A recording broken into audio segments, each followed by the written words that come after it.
Un milliardaire rend visite à la tombe de son fils et découvre une serveuse en pleurs, accompagnée d'un enfant. Et si, le jour anniversaire de la mort de son fils, un milliardaire en deuil découvrait que ce dernier avait eu un enfant secret, et que cet enfant se tenait juste devant lui? La vie de William Harrington était une forteresse de verre et d'acier. Son penthouse à Manhattan était un trône surplombant une ville qu'il avait conquise. Son nom était gravé dans les gratte-ciel et les gros titres, symbole d'une richesse qui ouvrait toutes les portes et faisait taire les sceptiques. Ses cheveux noirs étaient striés d'argent, ses yeux bleus perçants assombris par les nuits sans sommeil. Son empire s'étendait sur plusieurs continents, mais son cœur, lui, était un désert, vidé par le prix de son ambition. Michael, son unique fils, avait perdu la vie dans un accident de voiture alors qu'il était encore jeune. Le souvenir de cette nuit-là était une blessure jamais refermée. La sonnerie stridente du téléphone, le froid stérile de l'hôpital, le moment où la main de Michael s'était relâchée dans la sienne. William avait toujours été un père distant, plaçant les affaires avant les dîners, les acquisitions avant l'affection. Sa fille Elizabeth, désormais adulte, avait coupé les ponts depuis des années. Ses derniers mots avaient été un coup de poignard. « Tu n'as jamais été là, papa. Ni pour nous, ni pour ce qui comptait. » Désormais seul au sommet de son empire, William n'était plus qu'un roi sans royaume, sa fortune une couronne vide. Chaque année, à la date anniversaire de la mort de Michael, il se rendait à Willow Creek, une petite ville nichée dans les collines de l'État de New York. Le cimetière y respirait la dignité, ses pierres tombales racontaient des histoires d'amour et de perte. La tombe de Michael était simple, une pierre de granit gravée du nom de Michael James Harrington. William l'avait choisi lui-même, refusant les monuments pompeux que sa fortune aurait pu offrir. Michael méritait l'authenticité, une chose que William ne lui avait jamais donnée de son vivant. Cette année-là, le rituel semblait encore plus lourd. L'air sentait le pain et la pluie imminente. Le cœur de William battait fort à l'approche de la tombe.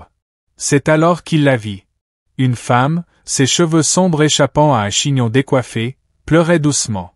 À ses côtés, un petit garçon empilait des cailloux, ses petites mains tremblant à peine malgré le froid. La scène lui parut comme une intrusion dans son sanctuaire de regrets. Qui était-il? Et quel droit avait-il de partager sa douleur? William s'éclaircit la gorge, le son tranchant dans le silence. La femme leva brusquement la tête. Ses yeux étaient rouges, brillants de larmes. Elle semblait jeune, le visage pâle et marqué par la fatigue. Sa veste usée et ses baskets abîmées indiquaient une vie bien éloignée du monde de luxe de William. « Je suis désolé », dit-il d'une voix ferme, mais troublée. « C'est la tombe de mon fils.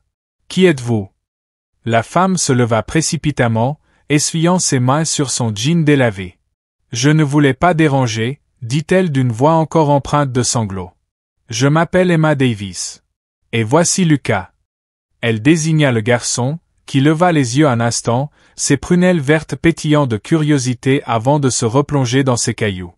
William les observa tour à tour. « Que faites-vous ici » demanda-t-il, la méfiance perçant dans son ton. La rose qu'il tenait lui semblait soudain lourde, les épines perçant à travers son gant.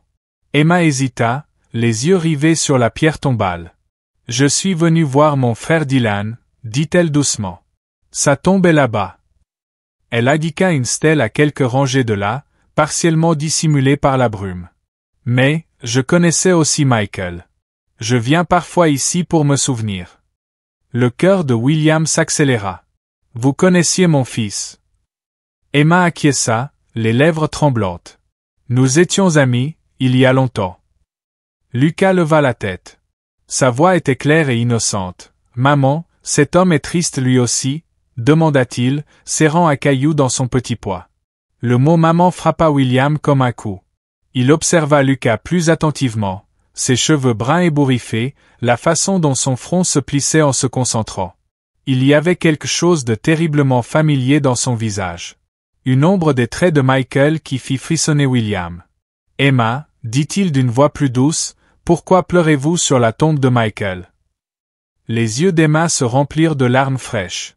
Elle s'agenouilla près de Lucas et le serra contre elle. « Parce qu'il comptait pour quelqu'un que j'aimais, » murmura-t-elle. « Et parce que Lucas est son fils. » Le monde chancela.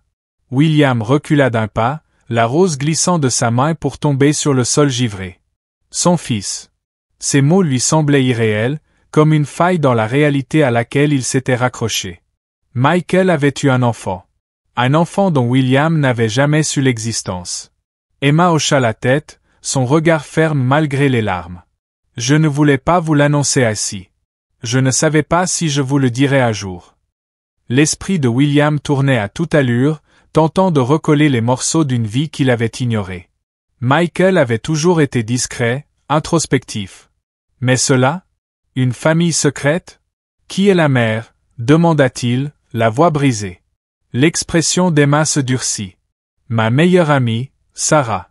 Elle et Michael étaient ensemble, mais ils ont gardé leur relation secrète, surtout vis-à-vis de vous. Sarah. Ce nom ne lui disait rien. William avait été tellement absorbé par son empire, si éloigné de la vie de son fils, que Michael avait bâti un monde sans lui. Pourquoi ne m'a-t-il rien dit? Demanda-t-il, presque à lui-même. Parce que vous n'étiez jamais là, répondit Emma, d'une voix douce mais tranchante. Michael a essayé de vous joindre. Mais vous étiez toujours trop occupé. Vos réunions. Vos affaires. Votre empire. Après l'accident, j'ai essayé de vous contacter. J'ai appelé votre bureau plusieurs fois, laissé des messages à votre assistante. Vous n'avez jamais rappelé. William tressaillit. Il se souvenait de ces mois qui avaient suivi la mort de Michael, du brouillard du deuil, de la façon dont il s'était enfoui dans le travail pour y échapper. Il avait ignoré d'innombrables appels, considéré les messages vocaux comme sans importance. Et si l'un d'eux avait été celui d'Emma? Sarah était morte 1 an après Michael, poursuivit Emma, la voix brisée. Elle avait le cœur brisé, elle était perdue. Lucas n'était qu'un bébé. Je l'ai recueilli, je l'ai élevé comme s'il était mon fils. Je ne voulais pas qu'il soit aspiré par ton monde, dit-elle en faisant un geste vague, englobant la richesse, la distance et les échecs de William. Lucas tira sur la manche d'Emma. Maman, on peut rentrer maintenant? La poitrine de William se serra. Les yeux du garçon, les yeux de Michael le fixaient, innocent, inconscient. C'était son petit-fils, son sang. Pourtant, cette révélation avait un goût de trahison, comme un miroir reflétant toutes les erreurs qu'il avait commises en tant que père. William ne pouvait pas tourner la page. Le visage de Lucas le hantait, ses yeux verts, cette inclinaison familière de la tête. Il retrouva la trace d'Emma et la trouva au Willow Creek dîner, un vieux restaurant fatigué, avec des banquettes en vinyle craquelé et l'odeur persistante de café brûlé. Elle nettoyait des tables, ses gestes lents mais précis, son tablier taché par un double service. J'ai besoin d'en savoir plus, dit William, debout maladroitement près du comptoir. Sur Michael, sur Sarah, sur Lucas. Emma poussa un soupir et posa son chiffon. Pourquoi maintenant, William? Tu as eu des années pour apprendre à connaître ton fils. Ces mots étaient tranchants, mais il insista. Parce que je l'ai abandonné. Et je ne veux pas abandonner Lucas aussi. Emma le regarda longuement, ses yeux noisettes cherchant un signe de sincérité. Finalement, elle hocha la tête. Rejoins-moi après mon service. Je te dirai ce que je peux.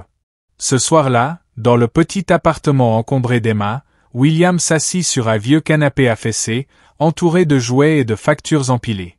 L'endroit était en désordre, mais chaleureux, plein du chaos d'une vie vécue pour quelqu'un d'autre. Lucas jouait non loin de là, construisant un fort avec des coussins pendant qu'Emma parlait d'une voix basse. Michael avait rencontré Sarah dans un cours d'art d'un collège communautaire, dit-elle. Il le suivait pour le plaisir, pour échapper à la pression d'être ton fils. Ils étaient tombés amoureux rapidement. Ils parlaient d'une vie ensemble, d'une maison près d'un lac, d'enfants, d'un chien. Michael voulait te le dire, mais il avait peur que tu rejettes cela, comme tu avais rejeté tant d'autres parties de lui. La gorge de William se serra. Il n'avait jamais su que Michael suivait des cours d'art. Il ne lui avait jamais demandé ce qu'il aimait. Et Sarah? Demanda-t-il. C'était ma meilleure amie, répondit Emma, sa voix s'adoucissant. Elle était douce, drôle, farouche. Quand Michael est mort, elle s'est effondrée. Elle était enceinte, seule, en deuil. Elle ne voulait pas ton argent ni ton nom. Elle voulait juste protéger Lucas. Pourquoi m'avoir tenu à l'écart? Demanda William d'une voix rauque, presque suppliante. Les yeux d'Emma s'embrasèrent. Parce que tu étais un fantôme, William. J'ai essayé de te joindre après l'accident. J'ai appelé ton bureau plusieurs fois, laissé des messages à ton assistante. Tu n'as jamais répondu. J'ai cru que tu t'en fichais. La vérité était un poignard. William s'était noyé dans son propre chagrin, fermant le monde à double tour. Il ne savait rien des appels d'Emma, mais il ne s'était pas rendu disponible non plus. Je ne savais pas, dit-il d'une voix faible. Tu ne voulais pas savoir, rétorqua Emma. Mais Lucas, c'est l'héritage de Michael. Et il mérite mieux que d'être une note en bas de page dans ta vie. William commença à venir régulièrement chez Emma, apportant de petits cadeaux à Lucas. Un gant de baseball, un avion miniature, un livre sur les constellations. Au début, Lucas restait distant, se cachant derrière les jambes d'Emma, ses grands yeux fixant cet inconnu. Mais William était patient. Il s'asseyait par terre pour construire des tours en bloc, raconter des histoires de l'enfance de Michael, des histoires qu'il n'avait plus racontées depuis des années. Un après-midi, dans un parc près de l'appartement, William apprit à Lucas à lancer une balle. Le rire du garçon, éclatant et sincère, était un son que William n'avait pas entendu depuis que Michael était petit. « Tu te débrouilles bien, petit », dit William en attrapant un lancer maladroit. « Comme mon papa ?» demanda Lucas, le visage sérieux. Le cœur de William se serra. « Oui », répondit-il doucement. « Comme ton papa. » Emma les observait depuis un banc, son expression indéchiffrable. Plus tard, sur le chemin du retour, elle parla. « Ce n'est pas un projet, William. Tu ne peux pas juste venir avec des cadeaux et espérer tout réparer. »« Je sais, » dit William. Et il le pensait vraiment. Il apprenait à écouter, à être présent. C'était un travail lent, douloureux. Mais le sourire de Lucas en valait la peine. Chaque moment avec le garçon était un pont vers Michael, une chance de récupérer un peu de ce qu'il avait perdu. Mais le passé n'en avait pas fini avec William. Un soir, Emma lui tendit une boîte en carton remplie de lettres et de photos. « Sarah a gardé tout ça, dit-elle. Michael lui écrivait quand il était à l'université. Je pense que tu devrais les lire. » William ouvrit la boîte avec des mains tremblantes. Les lettres, écrites de la main appliquée de Michael, débordaient de rêves et d'amour pour Sarah. « Je veux t'emmener pêcher au lac, » disait l'une. « Juste toi, moi et les étoiles. » Il y avait aussi des photos. Michael et Sarah riant dans une fête foraine, Michael tenant un pinceau, le visage illuminé de bonheur. William n'avait jamais vu ce côté de son fils. La révélation fut une nouvelle blessure. Il était heureux, dit William, la voix brisée. Et je l'ai manqué. Les yeux d'Emma s'adoucirent. Il t'aimait, William. Il ne savait juste pas comment t'atteindre. Alors que William se rapprochait de Lucas, Emma révéla un lien encore plus profond. Son frère Dylan était dans la voiture avec Michael la nuit de l'accident. Ils étaient meilleurs amis, inséparables depuis le lycée. La mort de Dylan avait brisé Emma tout comme celle de Michael avait brisé William. La révélation était comme un bijou douloureux, deux familles liées par une tragédie commune, leur deuil entremêlé comme des racines sous la terre.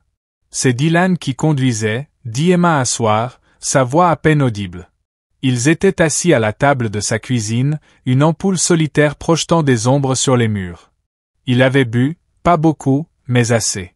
La police avait parlé d'un accident, mais elle s'en était toujours voulu. J'aurais dû l'arrêter, dit-elle. William la regarda, le poids de ses mots l'envahissant. Tu ne pouvais pas savoir, dit-il, mais ses mots sonnaient creux. Il avait passé des années à se blâmer pour la mort de Michael, pour ne pas avoir été là, pour ne pas avoir compris son fils. Et maintenant, il voyait la même culpabilité dans les yeux d'Emma. Il y a autre chose, dit Emma, les mains tremblantes. Sarah était aussi dans la voiture. Elle a survécu, mais elle n'a jamais été la même. Elle s'est reprochée de ne pas avoir arrêté Dylan, de ne pas avoir sauvé Michael. Quand Lucas est né, elle l'a vu comme un morceau de Michael auquel elle pouvait s'accrocher. Mais le chagrin l'a consumé. L'esprit de William vacilla. Sarah avait été présente, avait vu l'accident qui avait emporté son fils, et elle avait porté seule cette douleur, en élevant Lucas jusqu'à sa propre mort. Les couches de perte et de secret étaient presque trop lourdes à supporter. Mais Emma n'avait pas fini. Elle sortit un petit journal en cuir d'une boîte. C'était à Dylan, dit-elle. Il a écrit à propos de cette nuit-là. Il n'avait pas seulement bu. Il fuyait quelque chose. Le cœur de William s'emballa. Fuyait quoi? La voix d'Emma devint un murmure. Il y avait un deal, louche. Dylan et Michael s'y sont retrouvés mêlés. Des types rencontrés par un ami à la fac. Ils étaient jeunes, naïfs, pensaient que c'était de l'argent facile. Cette nuit-là, ils essayaient d'échapper à quelqu'un. Le sang de William se glaça. Quelqu'un les poursuivait. Je ne sais pas, admit Emma. Dylan ne l'a pas écrit. Mais ce n'était pas juste un accident, William. Il y avait autre chose. Cette révélation alluma un feu en William. La mort de son fils n'était pas seulement une tragédie, c'était un mystère, une plaie encore ouverte. Il engagea un détective privé, Frank Malone, un ancien flic au flair redoutable pour les vérités enfouies. Pendant ce temps, William continuait à renforcer le lien avec Lucas, décidé à ne pas laisser le passé dévorer le présent. Les découvertes de Frank arrivaient par fragments, comme un puzzle éclaté. L'accident n'avait rien de fortuit. Michael et Dylan avaient été mêlés à une affaire louche à Albany, transportant de l'argent pour un gang local. Le soir de l'accident, ils fuyaient une confrontation, leur voiture avait été poussée hors de la route. La police avait parlé d'accident à cause du taux d'alcool de Dylan, mais Frank découvrit des preuves de sabotage, des freins sectionnés, de la peinture d'un autre véhicule sur les débris. William fut abasourdi. Son fils, un artiste discret qui aimait la pêche, pris dans une affaire sombre. La culpabilité s'intensifia. Michael s'était-il tourné vers cette vie à cause de l'absence de son père? Avait-il eu besoin d'argent, de conseils, de quelque chose que William n'avait pas su lui offrir? Il confronta Emma. « Pourquoi ne m'as-tu rien dit ?» Je ne connaissais pas les détails, dit-elle, les yeux écarquillés. Le journal de Dylan ne faisait qu'évoquer tout ça. Je croyais que c'était une bêtise, pas ça. La détermination de William se raffermit. Je vais découvrir la vérité. Pour Michael. Pour Dylan. Pour Sarah. Il utilisa toutes ses ressources pour faire avancer l'enquête, mobilisant son argent et ses contacts. Frank remonta jusqu'à un homme nommé Victor Crane, un acteur de second plan du milieu criminel local, désormais homme d'affaires respectable à la tête de plusieurs concessions automobiles. Son passé était trouble, son présent impeccablement lisse. William organisa une rencontre en se faisant passer pour un investisseur. Le rendez-vous eut lieu dans les bureaux modernes de Crane, dominant la ville. L'homme était charmeur, son sourire rôdé, mais ses yeux froids, comme ceux d'un prédateur. « Je suis flatté de votre intérêt, monsieur Harrington, dit-il, penché en arrière. Mais pourquoi ce soudain intérêt pour mes affaires? William garda son calme. Je suis méticuleux. J'aime savoir à qui j'ai affaire. Le sourire de Crane ne bougea pas, mais William sentit son malaise. Les semaines suivantes, Frank dénicha davantage. Des appels depuis un téléphone jetable lié à Crane, utilisé la nuit de l'accident, un témoin ayant vu un SUV noir suivre la voiture de Michael. Le puzzle se mettait en place, mais William avait besoin de preuves concrètes. Pendant ce temps, son lien avec Lucas se renforçait. Il passait les week-ends dans la maison au bord du lac, celle dont Michael avait rêvé. Lucas apprit à pêcher, ses petites mains serrant la canne avec détermination. Un soir, assis près de l'eau, Lucas demanda « Tu es mon grand-père » La gorge de William se serra. « Oui, mon grand, je le suis », dit-il doucement. Ce moment fut un fil de lumière dans l'obscurité de sa quête. Mais le passé n'en avait pas fini avec lui. Un soir, Frank appela, sa voix tendue. Crane devient nerveux. Il sait que quelqu'un fouille. Tu dois faire attention. La recherche de justice prit un tournant dangereux. Un soir, en quittant son bureau à Manhattan, un SUV noir le suivit à travers la ville. Son chauffeur, Marcus, ancien marine au sang-froid, remarqua immédiatement. « On est suivi », dit-il en jetant un œil au rétroviseur. Le cœur de William s'emballa. « Tu peux les semer ?» Marcus slaloma dans la circulation avec maîtrise, mais le SUV resta proche. Finalement, ils se réfugièrent dans un parking bondé où Marcus réussit à semer l'ombre. William était troublé. Crane était-il derrière cela? Ou quelqu'un d'autre, lié à l'accident?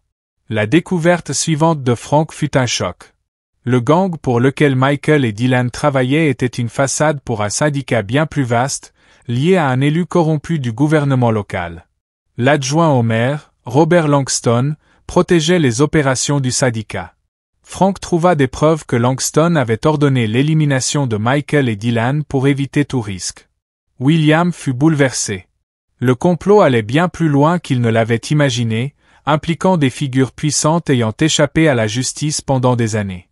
Il rencontra Frank dans une planque, un appartement discret en périphérie de la ville. « C'est plus grand que Crane », dit Frank en faisant glisser un dossier sur la table. « Langston a des connexions partout, flic, juge, même dans ta propre entreprise. » Le sang de William se glaça. Son entreprise? Il pensa à son conseil d'administration, à ses conseillers de confiance. Quelqu'un de proche pourrait-il être impliqué? Il se souvint des lettres de Michael, d'une mention brève d'un ami de la famille qui lui avait présenté l'affaire. Se pourrait-il que ce soit quelqu'un que William connaissait? Ses soupçons se tournèrent vers Edward Pierce, son directeur financier de longue date, un homme en qui il avait eu confiance pendant des décennies. Edward avait été proche de Michael, l'avait guidé durant ses étés universitaires. Était-ce lui, l'ami de la famille? William engagea Frank pour enquêter plus en profondeur, et les révélations furent dévastatrices. Edward avait des liens avec Langston, canalisant de l'argent à travers des sociétés écrans pour financer les opérations du syndicat.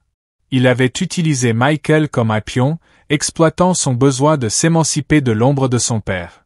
William confronta Edward dans son bureau, la silhouette de la ville en toile de fond. « Est-ce toi qui as tué mon fils ?» demanda-t-il, la voix tremblante de rage. Le visage d'Edward pâlit, son masque parfait se fissura. « William, tu ne comprends pas. Dis-moi la vérité. » William abattit son poing sur le bureau. Le bruit résonna comme un coup de feu. Edward s'effondra, avouant avoir présenté l'affaire à Michael, pensant que ce n'était pas dangereux. « Je ne savais pas qu'il s'en prendrait à lui, » dit-il, la voix brisée. « Je jure que j'ai essayé de le protéger. » Le cœur de William se brisa. La trahison était une blessure aussi profonde que la mort de Michael. Il remit Edward aux autorités, voyant s'effondrer toute la confiance qu'il avait placée dans sa vie passée. Mais l'affrontement ne marqua pas la fin.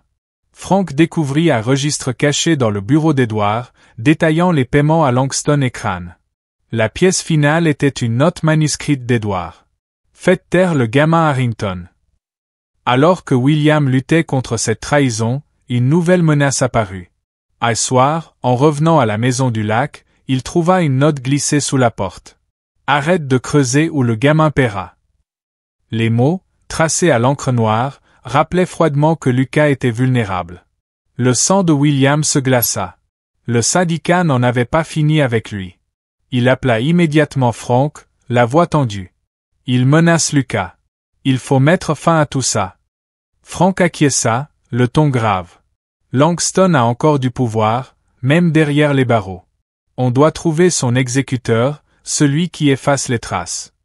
William fit déménager Emma et Lucas dans une nouvelle planque, une cabane isolée dans les Adirondacks, protégée par Marcus et une équipe de sécurité privée.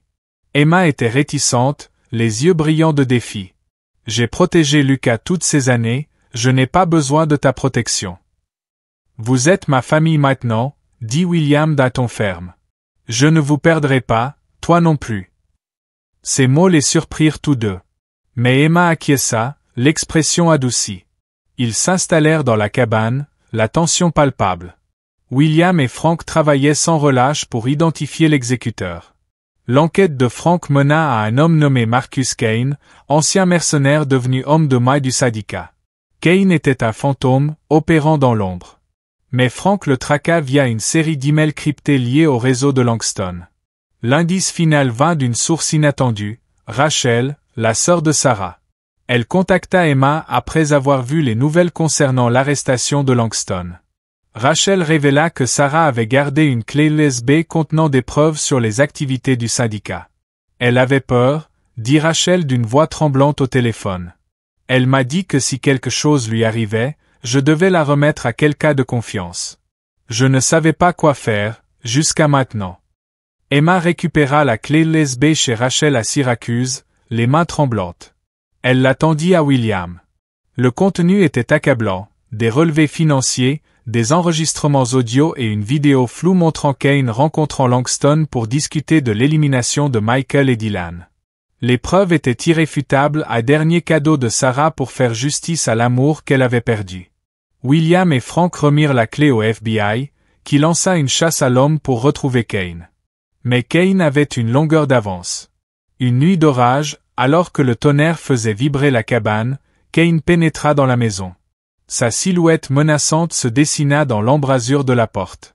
William se posta entre lui et Lucas, le cœur battant. « Tu ne le toucheras pas », dit-il, la voix ferme malgré la peur. Kane ricana, son arme brillant sous l'éclair. « Tu aurais dû arrêter de creuser, Harrington. » Avant qu'il ne puisse agir, Marcus, le chauffeur de William, le plaqua au sol. Les deux hommes luttèrent violemment, l'arme glissa à travers la pièce. Emma attrapa Lucas pour le protéger, tandis que William rejoignait la mêlée, ses poings animés par des années de rage contenue. Ensemble, ils maîtrisèrent Kane et l'attachèrent jusqu'à l'arrivée du FBI. L'anniversaire de la mort de Michael arriva à cap lourd de sens. Kane, Langston et Crane furent condamnés. Leur syndicat démantelé. Les gros titres dénoncèrent un réseau de corruption qui ébranla Albany. Le témoignage d'Edward scella leur sort, son aveu public marquant sa rédemption. William, Emma, Lucas et Elizabeth visitèrent le cimetière ensemble, l'air chargé de la promesse du printemps. Le ciel, d'un bleu éclatant, tranchait avec la tempête de leur première rencontre. Lucas tenait un bouquet de fleurs sauvages. Ses petites mains stables, Emma posa une main sur le bras de William, son toucher une force tranquille. Elizabeth se tenait à leur côté, sa présence un témoignage de leur fragile réconciliation. « J'aurais voulu mieux le connaître, » dit William d'une voix émue. « J'aurais voulu être le père qu'il méritait. » Les yeux d'Emma s'adoucirent. « Il serait fier de toi maintenant, » dit-elle, pour Lucas, pour Elizabeth, pour avoir essayé. Lucas s'avança, déposant les fleurs sauvages sur la tombe de Michael. « J'ai fait ça pour papa, » dit-il en sortant un petit tableau de son sac à dos, une représentation enfantine d'un lac sous un ciel étoilé. Il aimait les étoiles, non? William s'agenouilla, serrant Lucas contre lui. Il les aimait, dit-il, la voix brisée, tout comme il t'aimait. Elizabeth posa une main sur l'épaule de William, un geste de pardon silencieux. Ils restèrent là, une famille forgée par la perte et la rédemption, unie par le souvenir d'un fils, d'un frère, d'un père. Avec le syndicat démantelé, William se tourna vers lui-même, décidé à reconstruire ce qu'il avait perdu. Il créa la fondation Michael Harrington, finançant des programmes artistiques et des bourses pour les enfants défavorisés, un hommage à la passion de son fils. Il s'investit dans son rôle de grand-père auprès de Lucas, assistant aux pièces scolaires, lui apprenant à lancer une balle courbe, lisant des histoires au coucher sous une forteresse de couverture. Chaque instant était un pas vers la rédemption, une manière de réécrire son héritage. Sa relation avec Elizabeth guérissait plus lentement. Ils se rencontraient chaque mois, leur conversation était franche et hésitante. « Je t'ai déçu », lui dit William un soir, la voix brisée, alors qu'ils étaient assis dans un café tranquille. « Mais je suis là maintenant, si tu me laisses faire. » Les yeux d'Elizabeth brillèrent, sa main cherchant la sienne. « Ce n'est pas facile, » dit-elle, « mais je veux essayer. » William commença une thérapie, affrontant la culpabilité qui le définissait. Il vendit une partie de son empire, réduisant ses activités pour se concentrer sur la famille. La maison au bord du lac devint un refuge rempli de rires et de souvenirs. Emma devint une partenaire dans cette nouvelle famille, son propre chagrin s'adoucissant en voyant Lucas s'épanouir. Elle et William se rapprochèrent, leur perte partagée forgeant un lien qui n'était ni romantique ni familial, mais quelque chose de plus profond, un engagement mutuel pour l'avenir de Lucas. Pour le 10e anniversaire de Lucas, William organisa une fête à la maison au bord du lac. La pelouse était animée par les enfants, leurs rires se mêlant au clapotis du lac. Lucas courait dans l'herbe, une batte de baseball sur l'épaule, son sourire reflétant celui de Michael. Elizabeth était là, sa présence désormais assurée, un pont reconstruit. Elle et William avaient instauré une tradition de dîner du dimanche, chacun un pas vers la guérison. Emma se tenait près de William, regardant Lucas poursuivre une luciole alors que le crépuscule tombait. « Tu fais plus que bien, William, » dit-elle, sa voix chaleureuse. « Tu construis quelque chose de réel. » Il sourit, les yeux fixés sur Lucas. « J'essaie. » Cette nuit-là, sous un ciel embrasé d'étoiles, William emmena Lucas pêcher. Ils étaient assis sur le quai, l'eau reflétant les cieux. Lucas se blottit contre lui, son petit corps chaud. « Tu crois que papa est là-haut, qu'il nous regarde ?» demanda-t-il. William regarda les étoiles, voyant le visage de Michael dans chacune. « Je sais qu'il l'est, » dit-il d'une voix assurée, « et il est fier de toi, tout comme moi. » Un an plus tard, lors du 12e anniversaire de la mort de Michael, William, Emma, Lucas et Elizabeth retournèrent au cimetière. L'air était chaud, chargé de la promesse de l'été, les pierres tombales adoucies par la lumière du matin. Lucas, maintenant âgé de 11 ans, tenait une nouvelle peinture représentant la maison au bord du lac, ses fenêtres illuminées sous un ciel étoilé. « Pour papa » dit-il en la posant à côté des fleurs sauvages. William s'agenouilla, serrant Lucas contre lui. « Il l'adorerait » dit-il d'une voix émue, « tout comme il t'aime. » Elizabeth posa une main sur l'épaule de William, sans toucher une affirmation silencieuse. Emma se tenait à leur côté, les yeux brillants mais assurés. Ils étaient une famille forgée dans le creuset de la perte, unis par l'amour et la rédemption. Tandis qu'ils marchaient vers la voiture, Lucas courut devant, son rire résonnant dans le cimetière. William sentit le poids de son passé s'alléger, remplacé par la légèreté de la possibilité. Il n'effaçait pas ses erreurs, mais construisait un avenir. La mémoire de Michael vivait dans les peintures de Lucas, dans les sourires prudents d'Elizabeth, dans l'amour que William apprenait à donner. Ce soir-là, à la maison au bord du lac, William se tenait sur le quai, les étoiles se reflétant sur l'eau. Il ferma les yeux, sentant la présence de Michael dans la brise et dans les ondulations calmes du lac. « Je suis désolé, » murmura-t-il, « mais je suis là maintenant. » Les étoiles brillèrent plus fort, comme si Michael répondait par une bénédiction silencieuse à la famille qu'il avait laissée derrière, désormais entière dans leur amour partagé. William n'était pas parfait, mais il était présent. Et pour Michael, pour Lucas, pour Elizabeth, pour Emma, cela suffisait.